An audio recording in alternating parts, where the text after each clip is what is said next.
Hey, did you know the Quran described how milk is produced with biological precision over 1,400 years ago? In Surah Al-Nahl it says, "And indeed, in the grazing livestock for you is a lesson. We give you drink from what is in their bellies between digested food and blood, pure milk palatable to drinkers." At first glance it sounds poetic, but if you look deeper, it's a biological blueprint. In a time without microscopes or scientific labs, a man recited a verse which only modern science now confirms as accurate. So what actually happens when milk is produced? Today we know this. The cow eats grass, the digestive system breaks it down into nutrients. These nutrients enter the bloodstream, and then the mammary glands extract the nutrients from the blood to produce milk. A 7th century man could not have known this. There were no CT scans and no concept of digestion as we know it. The Quran could have just said milk comes from cows, but it didn't. It described a process, one which modern science only catched up with centuries later. And what's remarkable is the phrase min baini fatin wa damin, between feces and blood.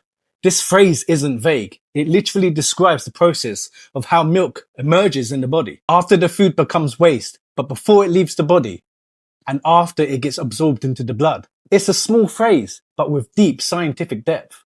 So why does Allah subhanahu wa ta'ala mention this? He's not just calling for our attention to the milk.